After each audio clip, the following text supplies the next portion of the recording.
So that is a fungal organism that we isolated from the gut of microbes many years ago. And so what we do is we take and ferment this fungus under very specific conditions, and then we harvest the enzyme product from that, right? So, and it has a multitude of many enzymes in there. We've classified 19 different enzymes. So I've said a lot to tell you that RovaBio is a multi-carbohydrate that includes xylanases, debranching enzymes, beta-glucanases, pectinases, proteases, lots of other enzymes as well too.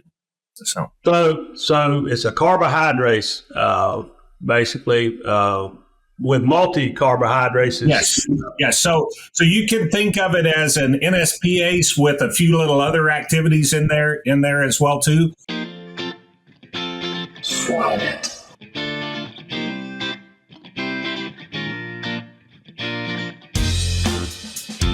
Welcome to the latest edition of Swine It Podcast.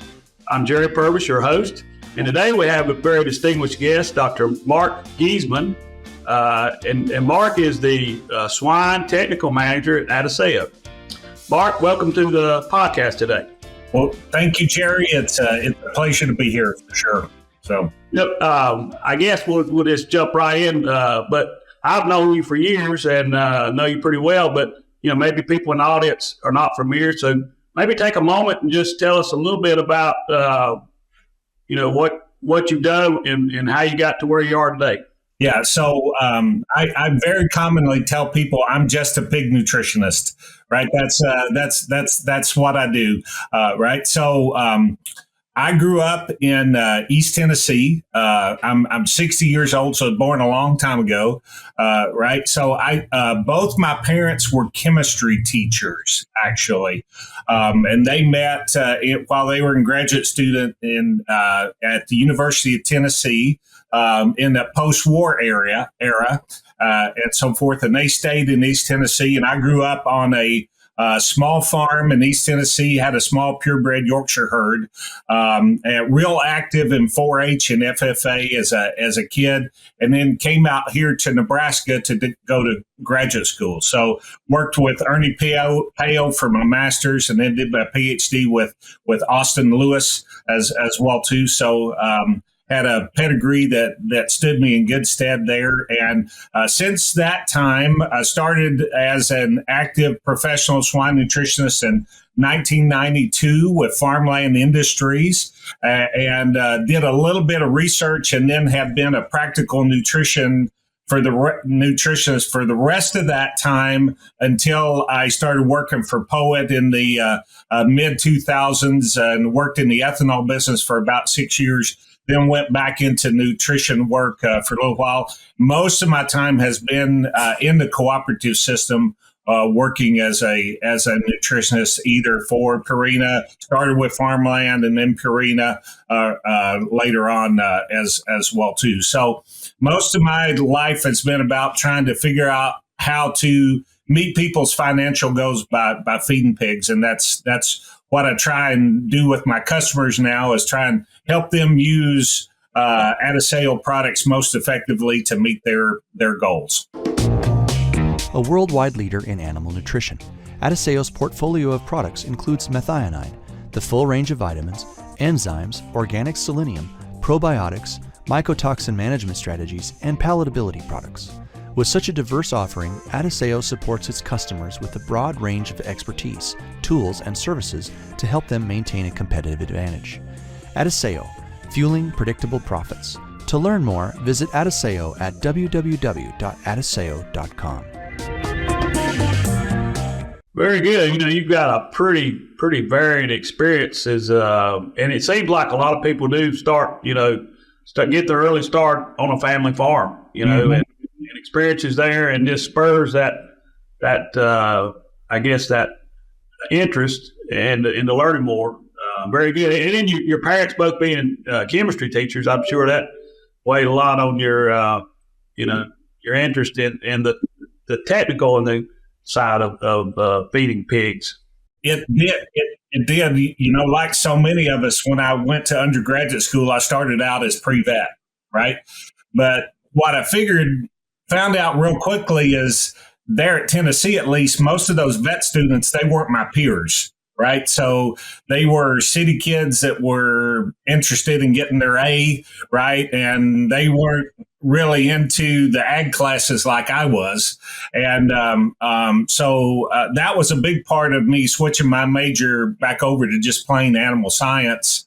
And once I did that, because I've always had a postgraduate focus. So once I did that, probably because of my parents and their background, I knew that nutrition was kind of the goal for me, because chemistry and nutrition are highly related. You know, we talk about amino acids and this nutrient and that nutrient and everything else. So that's always been a big focus for me. So, yeah. Yeah, and good. You know, you've been in that practical production nutritionist role, so I'm sure interacting with customers, you understand their perspective because you've been there and understand, you know, the economics of trying to feed pigs as cheaply as possible. Well, you know, I feel for a lot of our graduate students these days, right? Because there's no substitution for working for a profit center, right? And so that's really critical, and it's really important, and it helps you understand the realities of the marketplace and so forth. So if you have that opportunity to get out there and try to make your way in the real world and figure out how to gain wealth through nutrition or meet goals through nutrition, that's very important. And it's hard to teach that lesson in graduate school. I think a lot of times about how we do that. I really think back to Trey's Kellner's episode here and some of the talks that we've had about decision making for nutritionists and how we need to do a better role for that. But it's a big deal, and we don't talk about it enough with students, for sure. So yeah, for sure. You really don't get that in your college experience, and so it's almost a apprenticeship. Almost, you got to get out there and just get your feet wet. It's valuable, yeah, no doubt. Yeah, 100% agree. Very much. Well, let's dive in. RovaBio, tell us a little. You know, a lot of our viewers maybe have some technical knowledge, but we may have producers, stockmen, whatever, listening. So tell us a little bit. What is RovaBio? What is its product? So we like to call RovaBio a multi-carbohydrase. Right. So, and one of the reasons why we call it that it is an enzyme product from our patented version of Tauromyces versatilis. So that is a fungal organism that we isolated from the gut of microbes many years ago. And so what we do is we take and ferment this fungus under very specific conditions, and then we harvest the enzyme product from that, right? So, and it has a multitude of many enzymes in there. We've classified 19 different enzymes. So I've said a lot to tell you that RovaBio is a multi-carbohydrase that includes xylanases, debranching enzymes, beta-glucanases, pectinases, proteases, lots of other enzymes as well too. So it's a carbohydrate, basically, with multi-carbohydrates. Yes. So you can think of it as an NSPase with a few little other activities in there as well too. Or yes, well, so we don't like that word cocktail, right? So, but you know, because it is a single organism carbohydrates mix is probably the best way we like to say it. Or the other way I like to think of it is we are more than xylanase, right? So because we tag for xylanase activity, we tag for beta-glucanase activity, but so we really think of ourselves as a lot more than just a xylanase out there. So Mark, what for a lot of reviewers, why is this important in today's as a tool for nutritionists? Yep. So So a lot of different reasons why that's important. One is because of the xylanase component of RovaBio, we can make dramatic improvements in viability of pigs. We can reduce mortality and morbidity by more than 30%. Right? If you take our averages, it looks like our averages for RovaBio are about 40%. We don't have a lot of mortality, morbidity research yet with RovaBio, and we'll have more over time, but we know that we have a strong, consistent mortality and morbidity response. So you get the sustainability responses with that and the profitability responses with that. We know that we release a lot of energy with RovaBio as well too, and those energy releases in grow finishing pigs, and this would be in terms of kcals per kilogram of net energy. So those are going to run anywhere from as low as 31 kcals per kilogram of net energy for corn, all the way up to barley. We're looking at over 120 kcals per kilogram of energy for barley, right?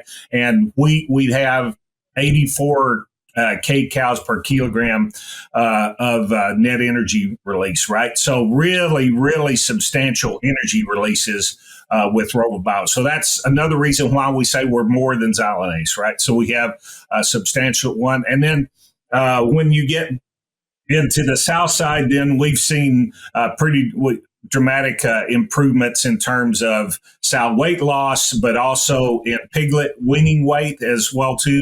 And we also see benefits on the grow finish side in terms of more weight out the door and improvements in feed conversion efficiency as well too.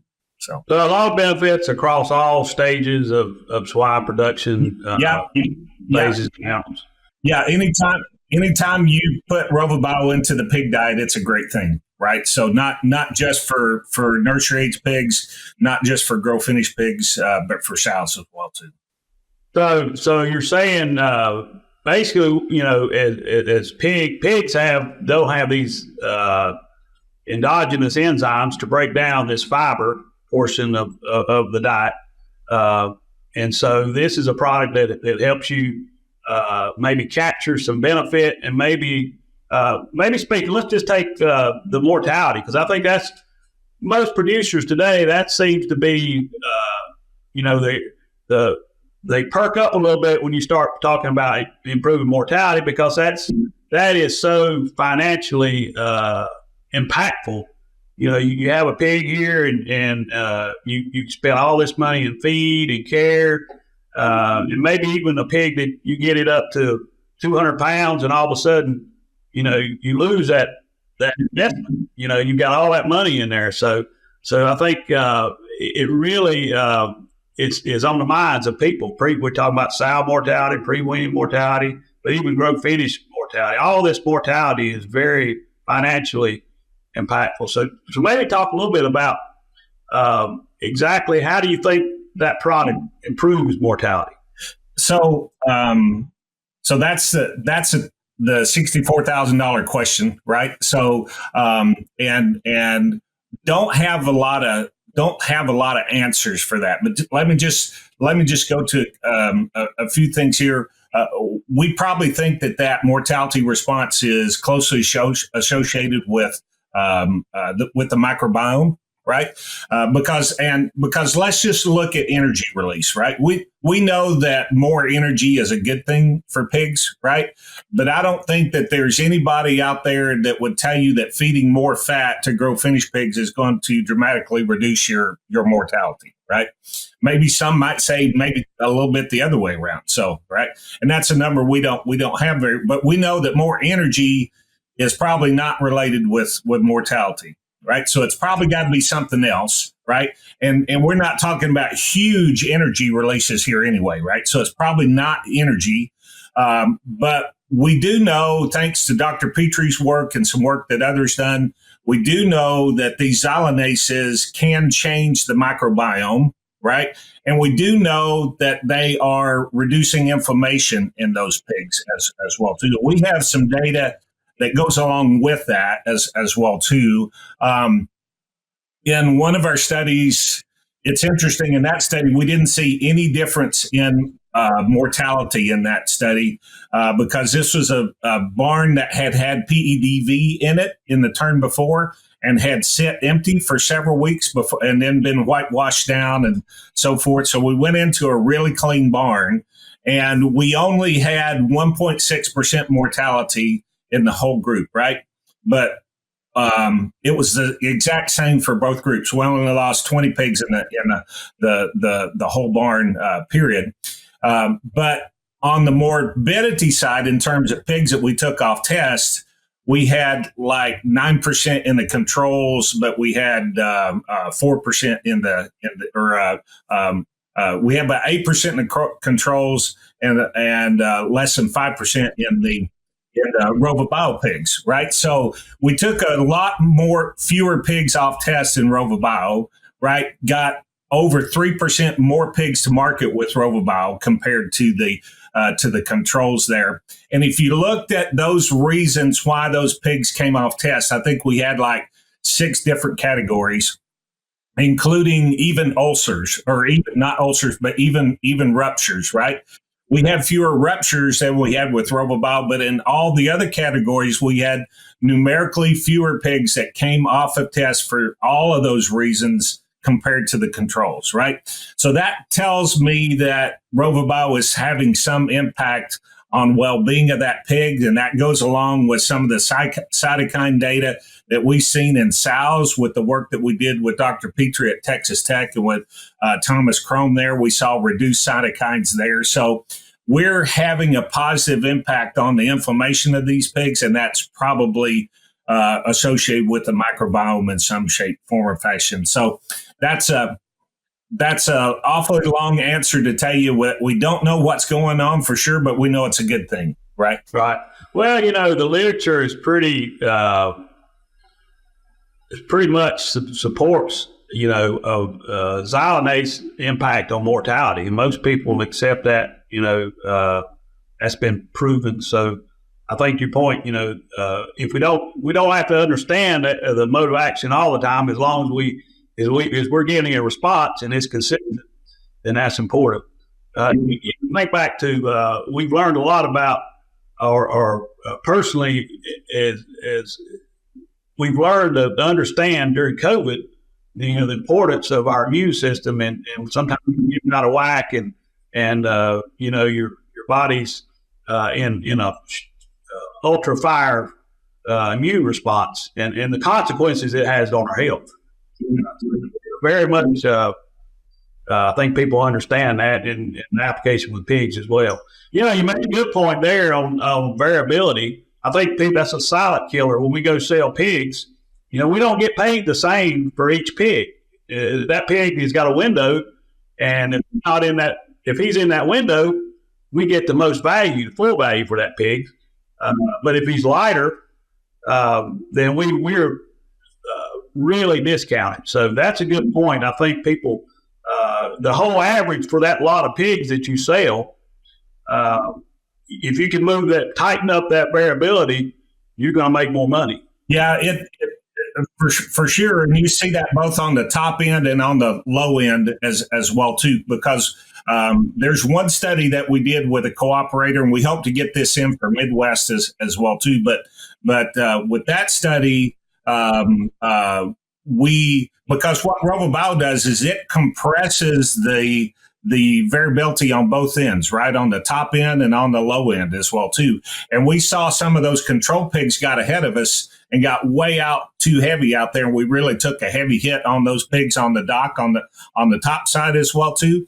But we also made money on the bottom end there as well, too, because we have fewer culls and less sort loss on the bottom side as well, too. So if I had to put a number on that, I would say in a normal population, we're going to see probably around 25 cents a hundredweight in terms of benefit so about 50 cents a pig for benefit in terms of the sort loss benefits that we're going to give, which will more than pay for your RovaBio there just with that alone, right? And but in two of the studies that we ran, we made well over $7 per head more with RovaBio compared to the controls. Now, if you just stick that 25 cents a hundredweight in and stick a normal death loss in there, then we probably figure if you get that mortality, morbidity response and a little bit of marketing response, you're probably going to see somewhere around $4 a head, greater net income per pig placed with RovaBio compared to the controls out there. So it adds up in a lot of different ways, not just getting more pigs to market, but also higher dollar per hundredweight because of that lower variability as well too. So and we've seen probably somewhere around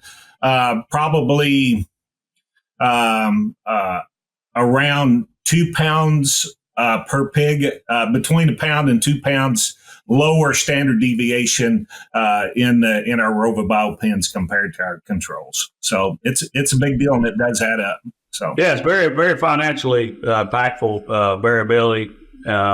So as you're saying, you take variability, you take mortality, morbidity, you're getting some dollars, yes, right now. Yeah. And then, let's go back to, I think this is the area people maybe are not as comfortable understanding is the energy release that you see. Kind of explain a little bit, maybe, that, and let's try to maybe understand what could that be worth, Yeah.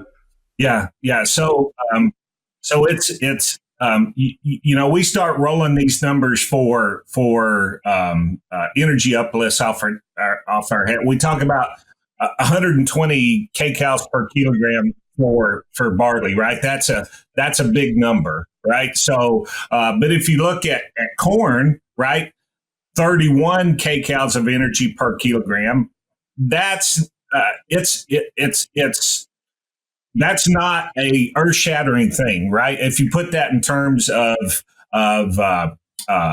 pounds of fat in a corn soy distiller's diet, you're probably looking at somewhere around mid 20s to low 30s from a fat hog down to a nursery age pig in terms of the amount of release that you would get there, right? So if you told me your job was go out there and find how much 30 pounds of added fat is going to be worth, right? You'd probably be looking for a new job, because sometimes you're going to see that response and sometimes you aren't, right? We can't even agree in the pig industry whether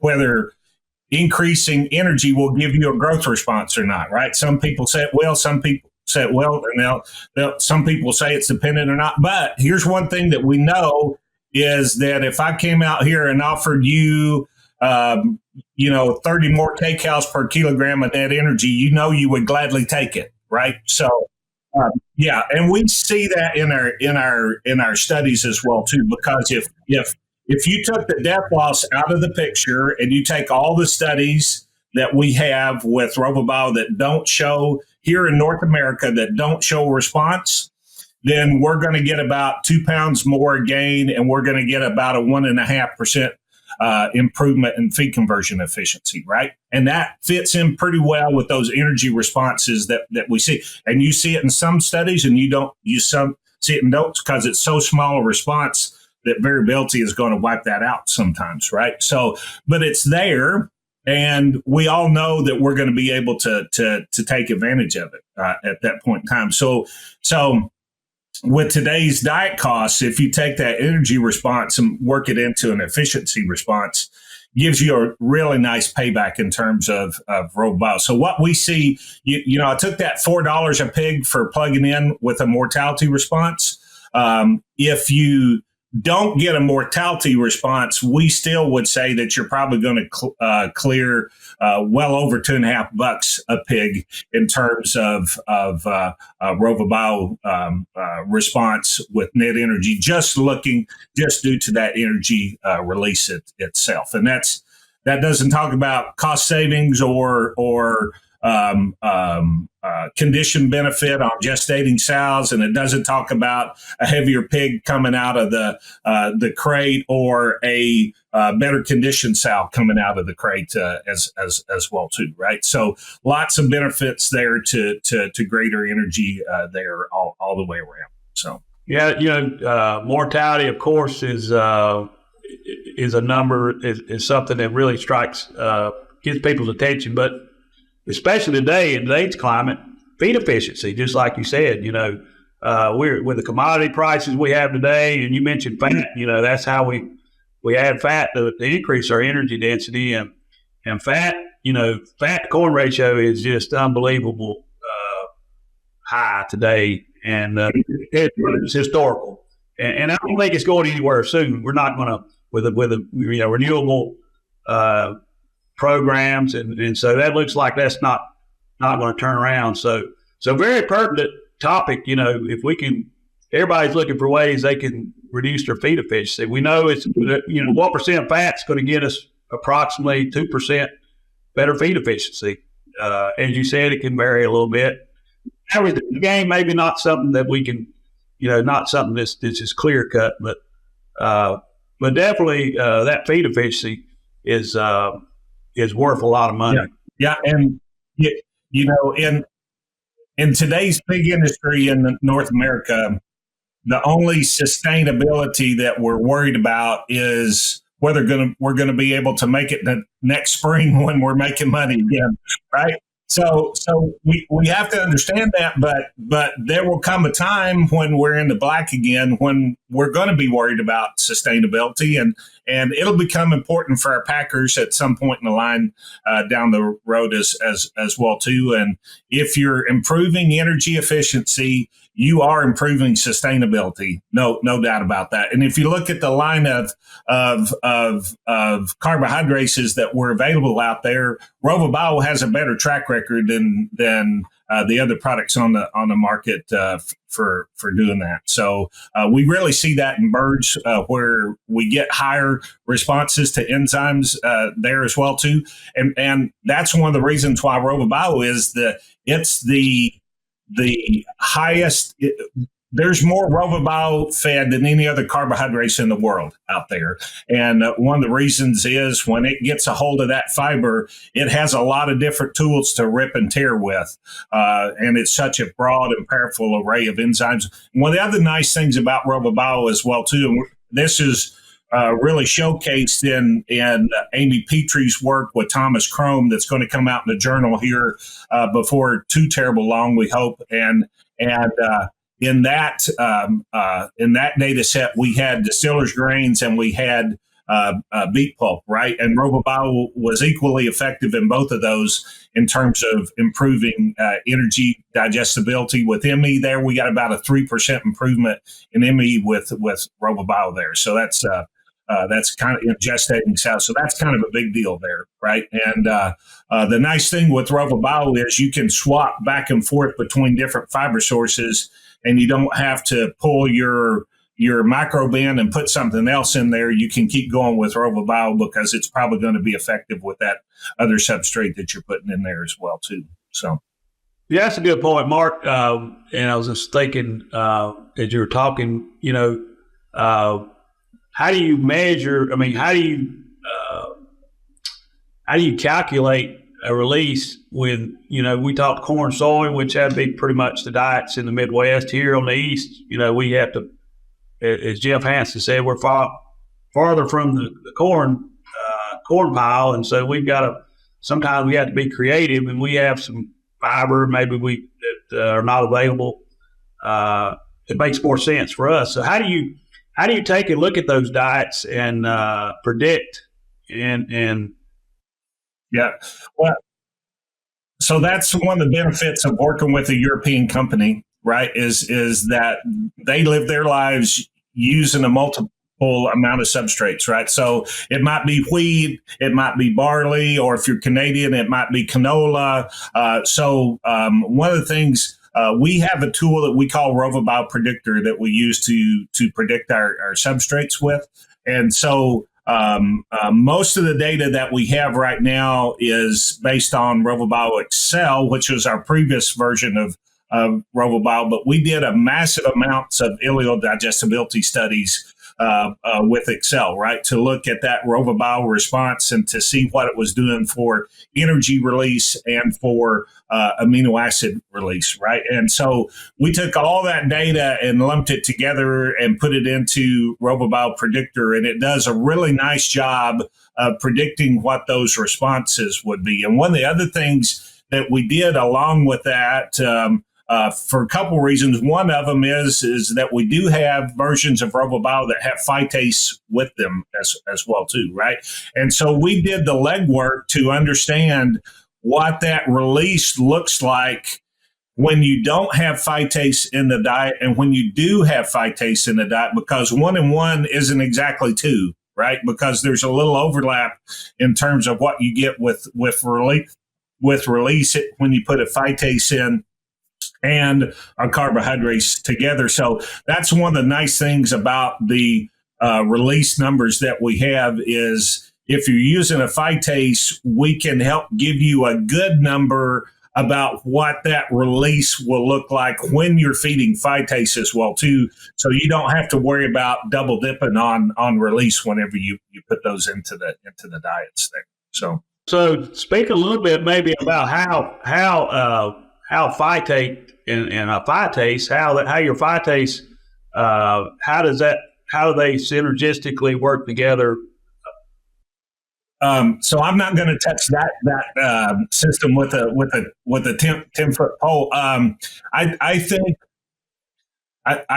think maybe synergistically is not the right word, but I think what happens is you get some overlap between the two, right? So if this is your phytase release and this is your RoboBio release, when you put them together, you don't get quite two responses, right? You get part of one and part of the other, right? So that's one of the things. If you're trying to load for phytase release, right, and you're trying to load for RoboBio release, and you take and put your RoboBio response there, but you take and put your phytase together with it, you're probably overestimating just a little bit. Right? So it's kind of an insurance. You've got an insurance so that people are not adding them up. You know, you do. So and we see people that figure for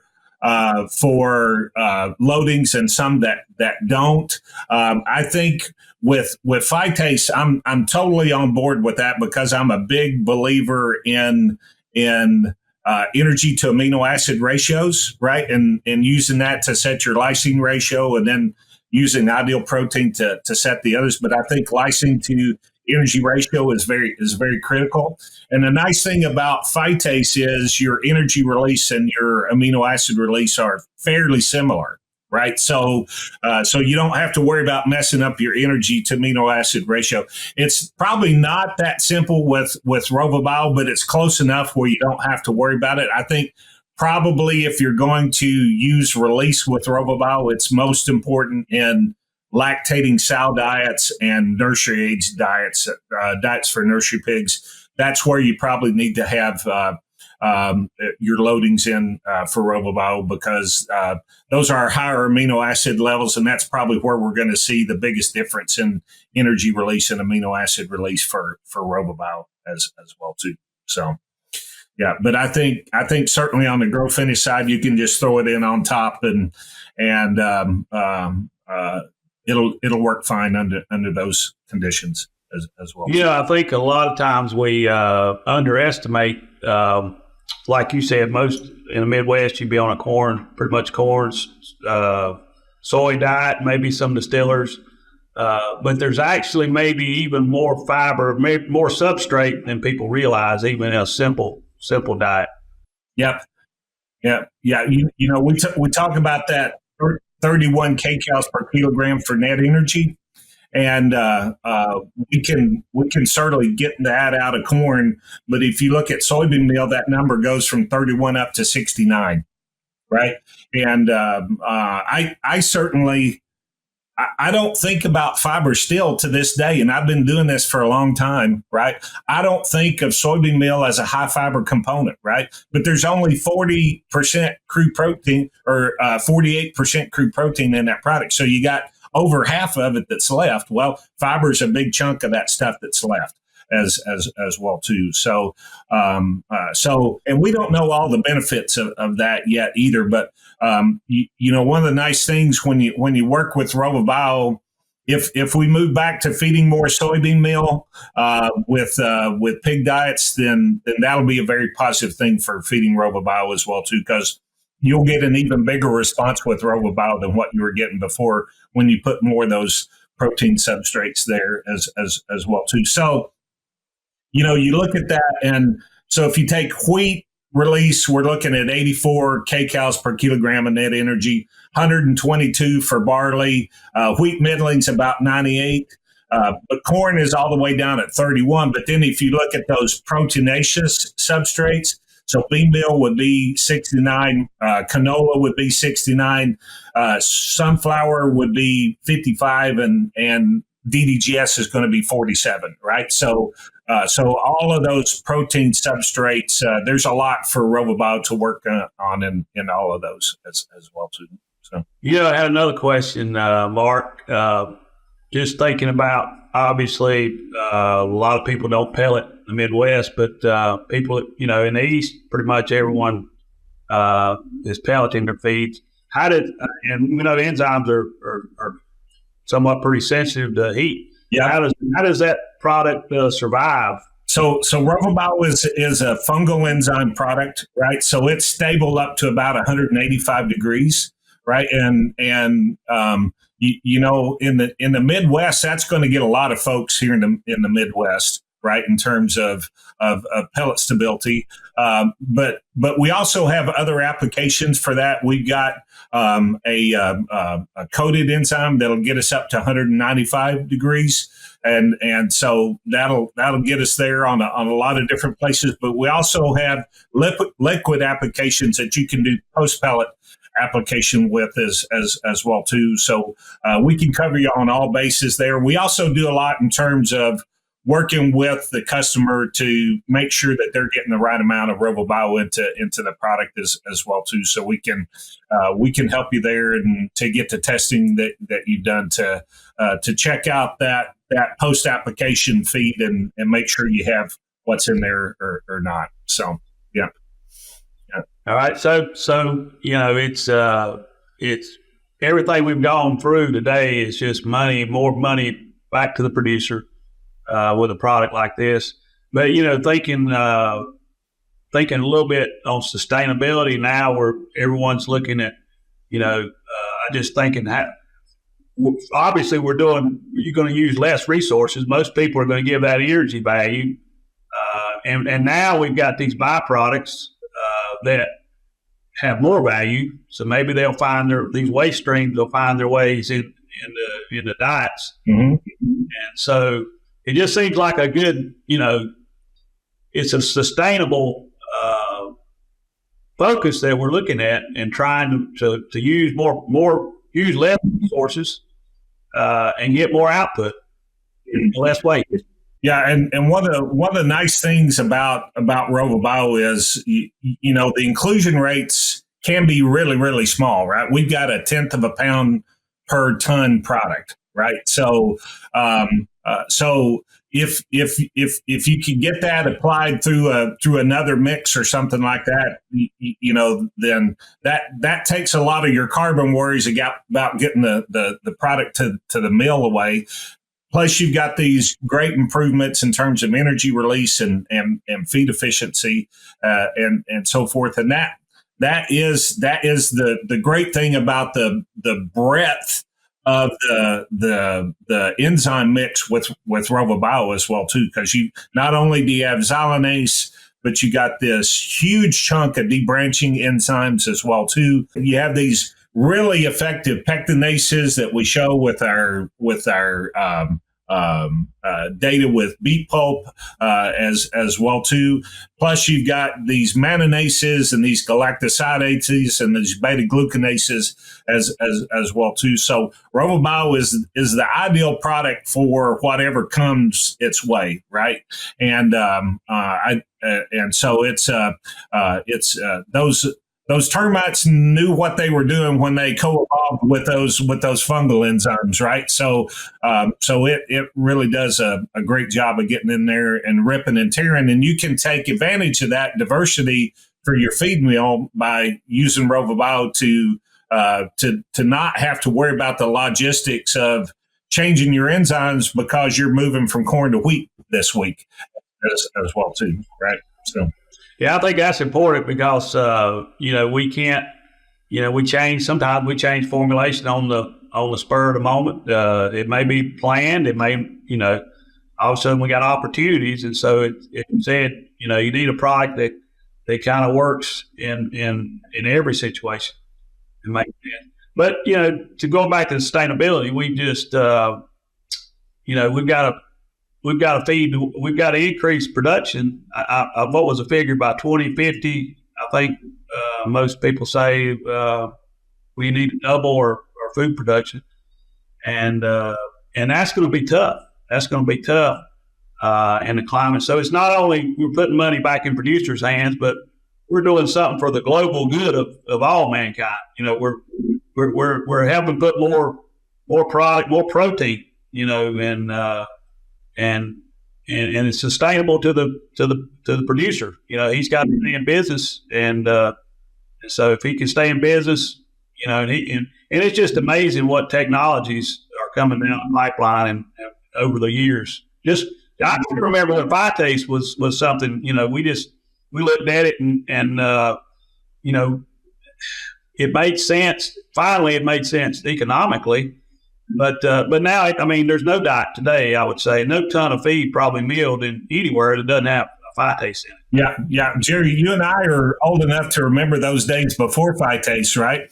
And they taught us in graduate school that it didn't work to feed enzymes because they all got destroyed in the stomach, right? So I remember those lectures in graduate school, right? So, and then here comes phytase and just at the time just blew everybody's mind, right? Because we all knew that this stuff wasn't going to work because it wasn't going to make it through the stomach, right? And it did, and it does, and it has a great impact, for sure. So one of the other things that people don't think about with phytase, with sustainability as well too, is that when you feed that phytase, you can get monocal and limestone out of the diet as well too, right? And so it gives you more space. Plus, it gives you better feed efficiency as well, separate and apart from those releases that it has. So it's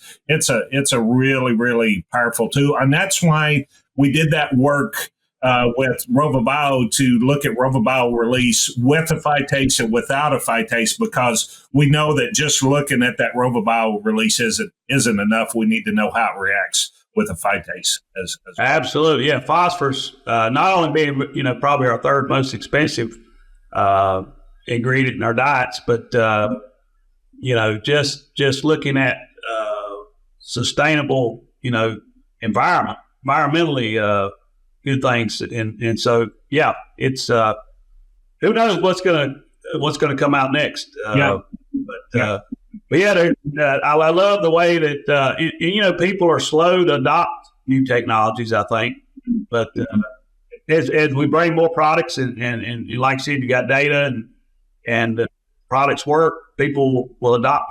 Yeah, I really think so. So my crystal ball says great things about these medium chain fatty acids out here as well too, right? And we're all familiar with with these feed mitigation responses that we can get at high inclusion rates with C12 or C12 esters as well too.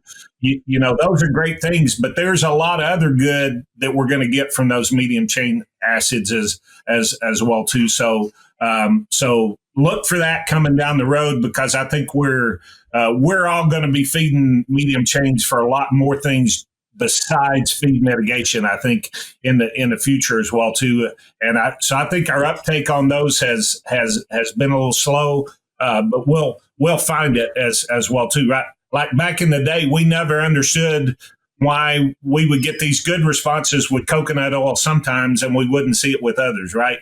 And it was the medium chains that were probably responsible for that, right? And so I really think in another 10, 15 years that we'll have a lot more use of medium chains than what we have in the industry out there today as well too. So, yeah. Very good. It's time for our famous three. Curious to discover if you can manage your animal data and teams work with the touch of a finger? Some of the best and largest pig farm holdings worldwide use cloud farms to collect and analyze data like never before. How? With the most advanced mobile app to collect data accurately and super fast. For breeding, farrowing, weaning, and finishing. Also, this is the easiest way to assign tasks to your team and motivate to work more efficiently. You instantly understand what gets done on time and what doesn't. So yes, you can manage your animal data with the touch of a finger. Well, we're at, you and I probably could go on talking for days, probably on these topics, sow mortality, but we always end with three questions. And first question is, what is your favorite resource? Doesn't it be about pigs or... Yeah, so I have the same ones that everybody else, but I'm really disappointed that nobody has singled this. I use my NRC a lot. It's never out of reach. There's times when I'll even take my NRC on the road with me as well too, right? But I want to give a shout out to Dean Boyd and Weasley Orlando and the PIC nutrition manual as well too. And I'm going to give Dean credit for starting that. I really don't know if he adopted a version or not, but I think they probably do as good a job of putting out a well-reasoned and pretty complete package in terms of helping you get to nutrient specifications of a time. And I also want to give a shout out to Matt Culberson and Weasley and all his team, because there's a lot of people involved there, right? There's people in Europe and there's people here in the States, and they put a lot of money into regularly assessing those nutrition needs of that PIC pig. So I think they need to get some recognition for that. And it is a reference that I use on a regular basis, maybe even as much as I use my NRC. So I think they need to get some recognition for that as well too. So, I totally agree with that. I've got a copy of one, just a few feet over. So I totally agree. They do a great job of putting together requirements, putting the money in and figuring these things out when they get recommendations for things. And it's just a great manual. It is. So I totally agree with that. NRC. Yep, absolutely. So, yeah, very good. Yeah, that the PIC team does a great job, and it's a very useful, like I said, I use it all the time for reference, and it do a great job. Secondly, think about who may be some of your biggest influencers on your career. Yeah. So when I think about that, I think about my 4-H advisor, Dale Beatty, my FFA advisor, Marshall, and then my livestock judging coach, Larry Cunningham. Okay. And I think, so they did several things for me. They taught me how to compete. Right. And that was good. But they also put me into a position for success when I got into undergraduate school as well too, because of the success that we had in that side, and they were also university personnel as well too. So I knew a lot of my professors. So here's another one, Professor Ed Livall, right? He was an AGR guy, but he was still a good guy, right? And but I knew Ed before I even came to the University of Tennessee, right? So I had a leg up on a lot of those undergraduate students, and in terms that people knew me before I even got there, and felt like I had community in school and so forth.